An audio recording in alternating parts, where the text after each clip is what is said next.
Hello students, I am Sonu Kasana and this is third chapter from the book Our Past, class 7. Let's start. In chapter 2, we saw that regions like the Kaveri Delta become the center of large kingdoms. दूसरे अध्याय में दूसरे chapter में हमने देखा कि जगहें जैसे कावेरी डेल्टा सेंटर बन गया बड़ी राज्यों का. Did you notice that and there was no mention of a kingdom with Delhi as its capital. क्या तुमने देखा कि किसी भी राज्य की राजधानी दिल्ली ऊपर नहीं थी? कहीं पर भी ये मेंशन नहीं हुआ था कि दिल्ली किसी राज्य की राजधानी थी. दैट वाज बिकॉज, इसका कारण क्या था? Delhi become an important city only in the 12th century. केवल 12वीं शताब्दी में जाकर के दिल्ली महत्वपूर्ण नगर बनी. Take a look at table 1.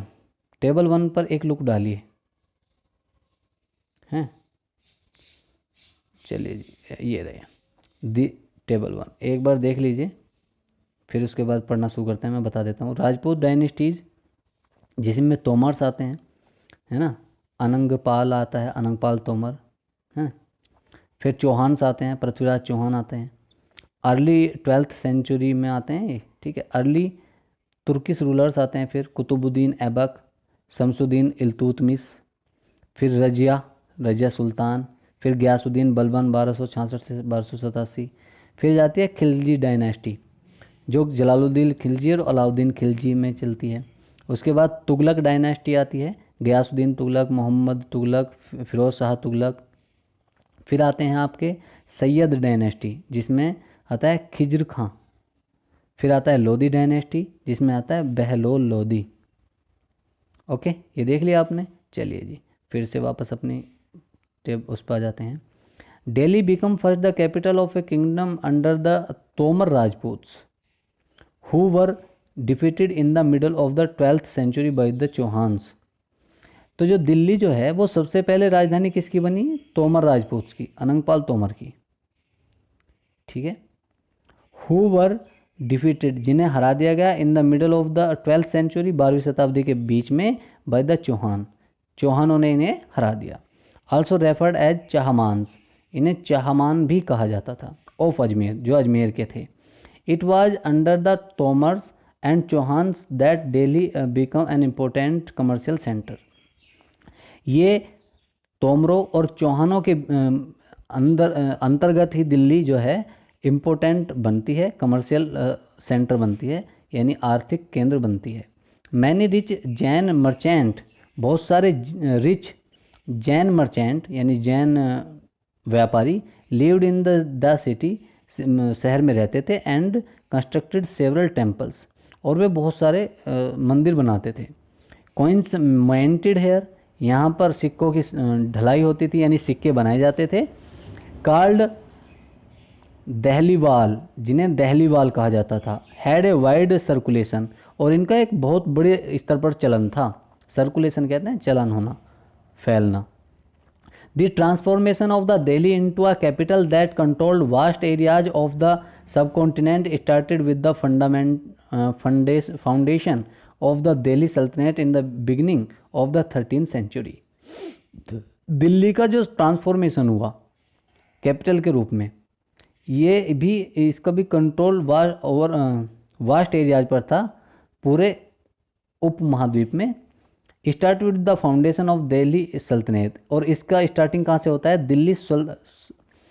Delhi सल्तनत से होता है. इन द बिगनिंग, शुरुआत में, ऑफ द 13th सेंचुरी, जो 13वीं शताब्दी की शुरुआत में हुआ. Take a look at table 1 again. एक बार फिर से टेबल 1 पे देख लीजिए जो हमने देखा ना अभी. And identify the 5 dynasties that together made the Delhi सल्तनत. और उन 5 डायनेस्टीज को बताइए जिन्होंने मिल करके दिल्ली सल्तनत को बनाया. तो फिर से मैं बता देता हूँ, एक बार आपको देख लीजिए. तोमर, चौहान, तुर्क, खिलजी, तुगलक, सैयद, लोधी, है ना. यहाँ से स्टार्ट होते हैं तुर्कीज से. तुर्की, खिलजी, तुगलक, सैयद, लोधी. ओके, इन 5 की वो बात कर रहे हैं. चलिए जी, फिर वो कहता है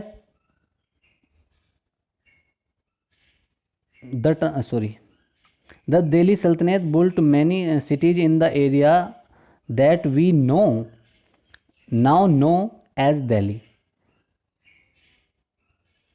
इस क्षेत्र में बहुत सारी जगह बन गई हैं अब, जिन्हें हम दिल्ली के नाम से जानते हैं।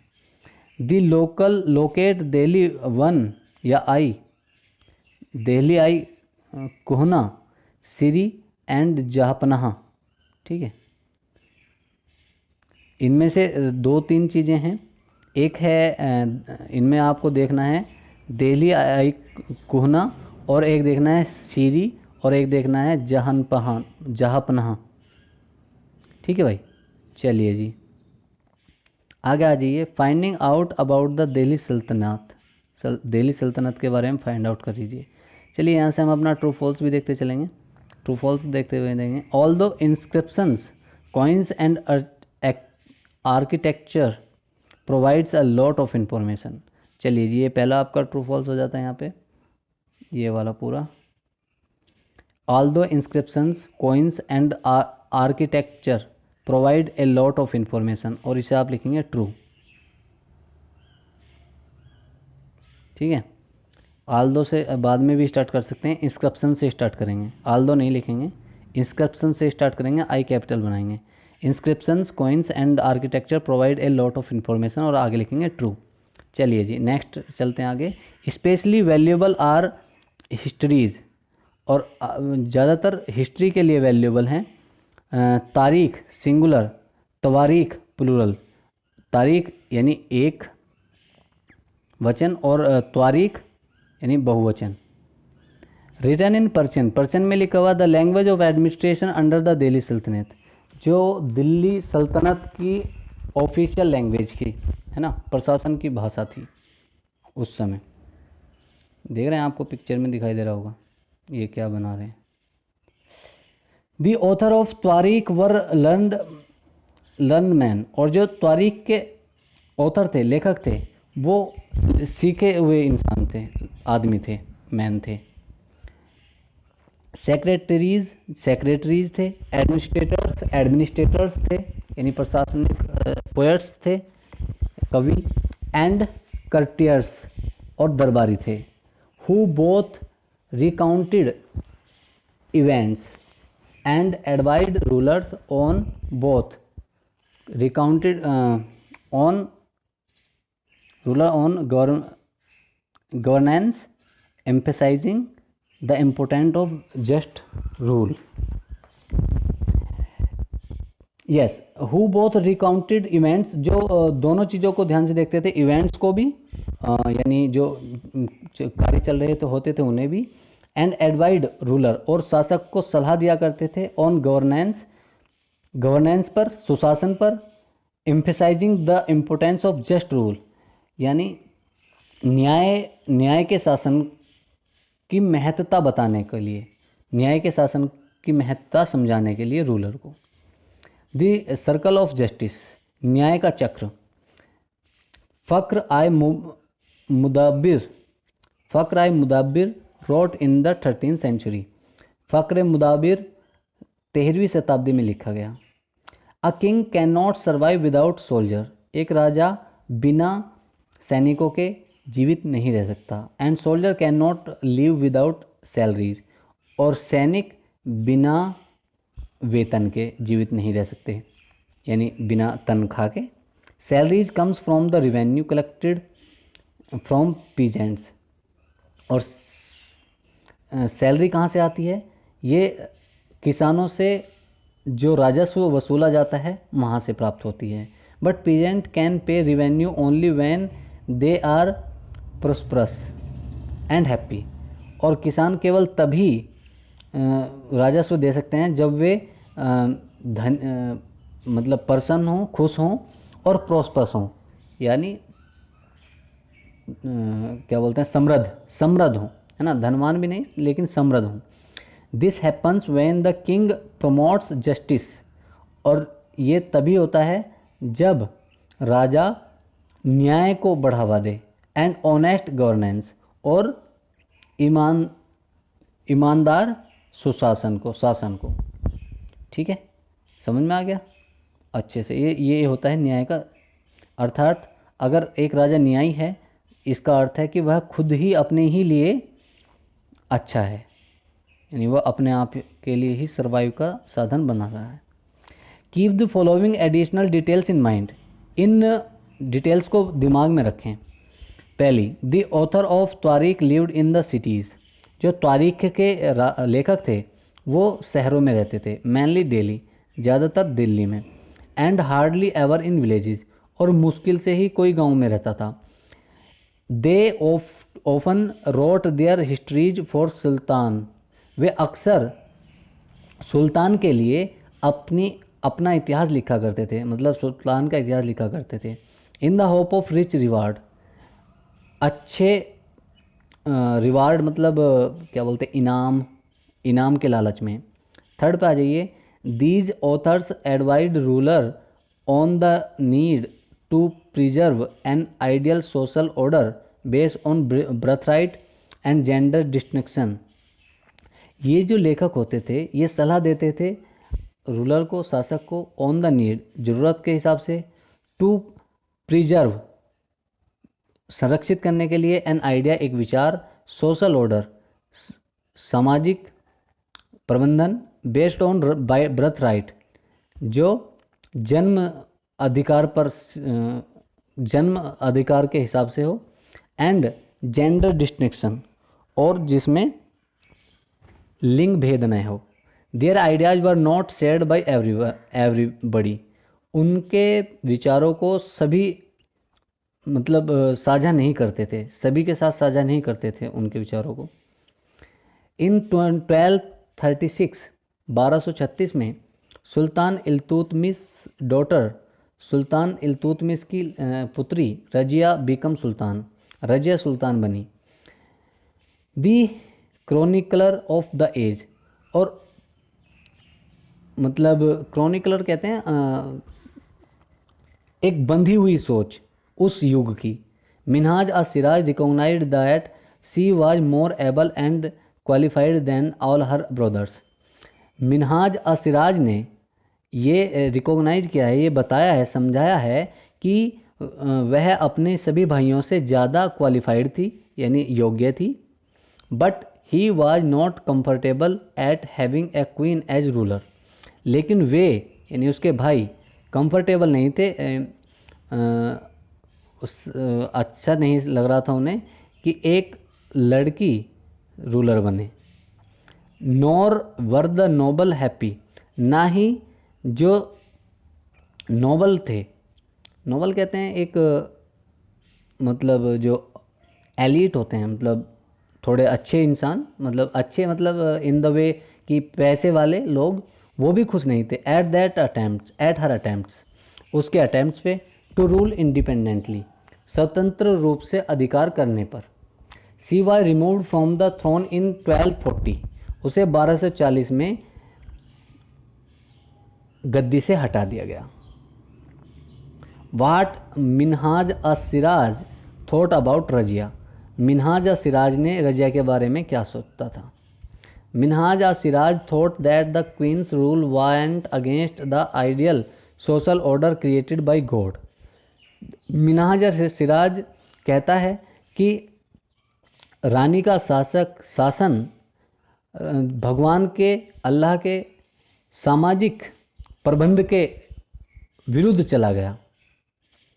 इन विच, जिसमें woman were supposed to be subordinate to man, औरतें जो हैं वो आदमी का पूरक समझी जाती हैं, यानी आदमी के ही बस में रहना उनके लिए सही है, ऐसा समझा जाता है।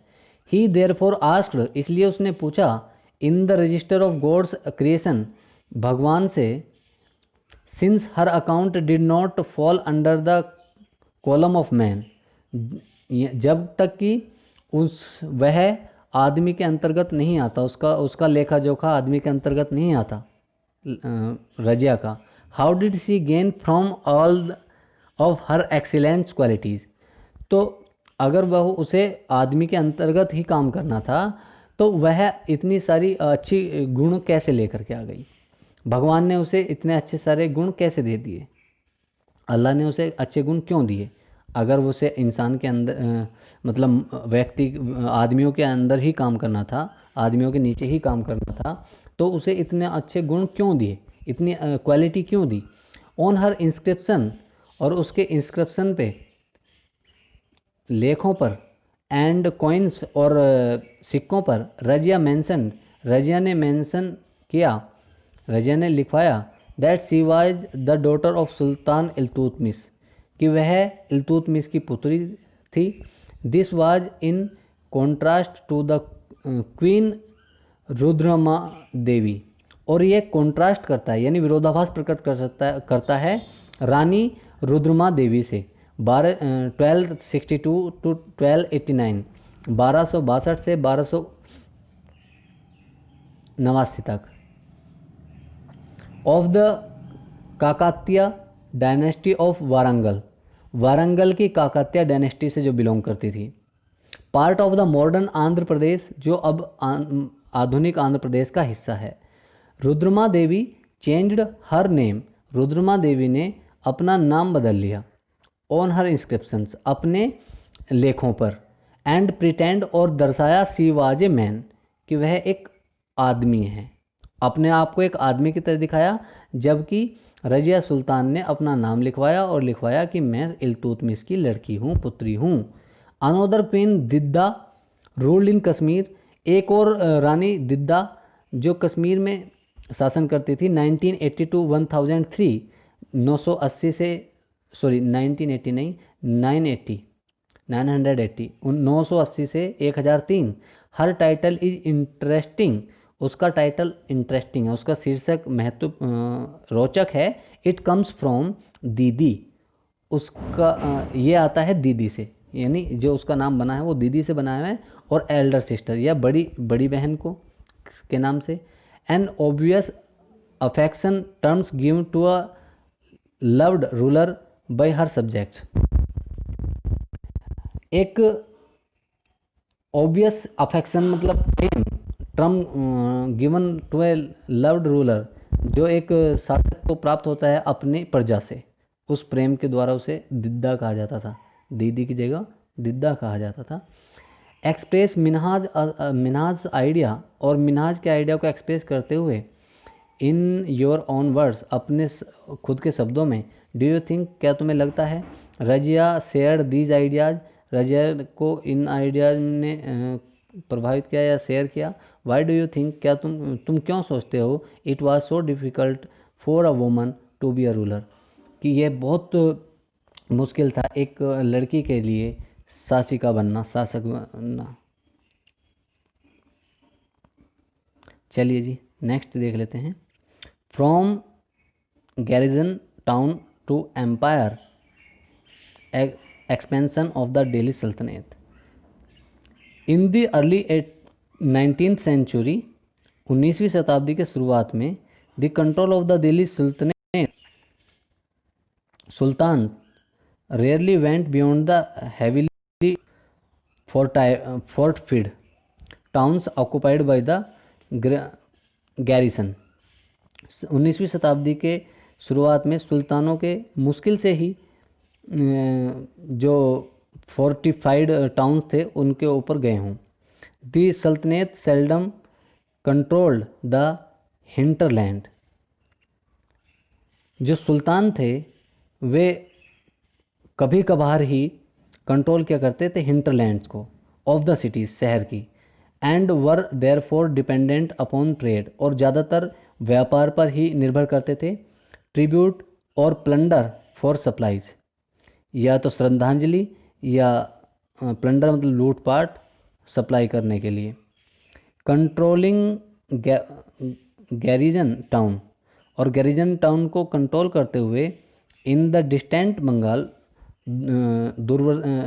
दूरवर्ती बंगाल में, एंड सिंध, और सिंध में, फ्रॉम दिल्ली, दिल्ली से, वाज एक्सट्रीमली डिफ़िकल्ट, ये बहुत मुश्किल था, यानी दूर बंगाल तक और सिंध तक दिल्ली से सीधा राज करना बहुत मुश्किल हो रहा था। रेबेलियन, विद्रोही, वार, युद्ध, इवन बैड वेदर और यहाँ तक कि खराब मौसम भी कुड स्नैप फ्रैगाइल कम्युनिकेशन रूट्स, वे ख़त्म कर देते थे जो भी कम्युनिकेशन रूट थे, है ना, जो भी मतलब बातचीत का साधन थे, रास्ते थे, उन्हें बंद कर देते।